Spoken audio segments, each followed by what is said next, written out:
하지만 MZ세대의 선두인 1980년대 중반 출생자가 대학을 졸업했던 2008년 이후에 우리나라 경제 성장률은 2010년을 제외하고는 3%를 제대로 넘은 적이 없습니다. 따라서 이들은 미래에 대해서 비관적입니다. 부동산 가격의 엄청난 상승으로 근로소득의 가치는 그야말로 땅에 떨어져서 억대 연봉자도 세금을 떼고 나면 집 사는 것이 묘원한 시대가 되었습니다. 물론 기성세대들은 90년대생들에게 이렇게 말합니다. 우리 땐 다 단칸방에서 시작했어도 다들 결혼하고 잘 살았는데 집값 때문에 결혼을 못한다고? 하지만 정말 중요한 것은 객관적인 현실의 문제가 아닌 주관적인 심리의 문제입니다.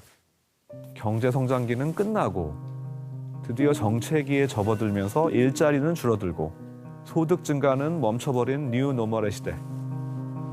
한마디로 이생망, 이번 생은 망한 셈입니다.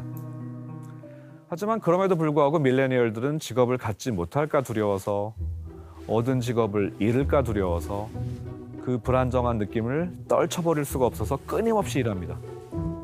그들은 학교에서 부모에게서 계속 일해야 한다라고 배운 세대이기 때문입니다.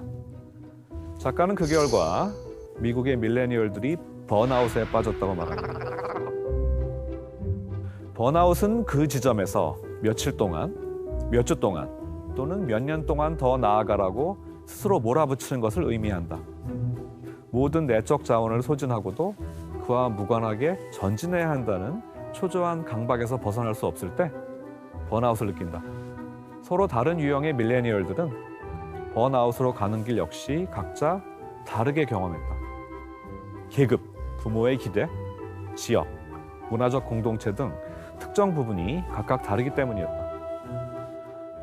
번아웃은 1970년대 미국의 정신과 의사 허버트 프로이덴버거가 처음 쓴 용어로 과로의 결과로 신체적 혹은 정신적 붕괴를 겪는 환자들에게 처음으로 진단되었습니다. 사실 이러한 상태는 1800년대 말만 해도 신경쇠약, 신경소진 등의 이름으로 사람들을 괴롭혔기 때문에 아주 새로운 것은 아닙니다.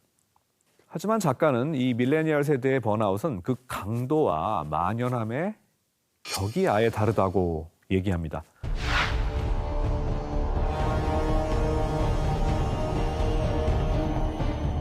이 엄청난 사건의 추락 원인을 조사한 결과 드러난 진실은 충격적이었습니다. 기장이 화장실에 간 사이 부기장이 고의로 고도를 하강해서 비행기를 추락시켰던 것이죠. 부기장의 의료 진단서를 보면 6년 전에 우울증을 앓고 있었다는데요. 번아웃 증후군이 있었던 것 같다라고 기록이 되어 있습니다.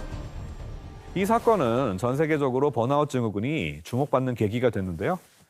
요즘 애들의 작가는 이 번아웃이 가면 갈수록 밀레니얼 세대에서는 더더욱 일시적인 병증이 아닌 밀레니얼 세대의 상태, 기본값이라고 진단합니다. 우리 한국의 MZ세대 역시 번아웃에서 자유로울 수가 없는데요.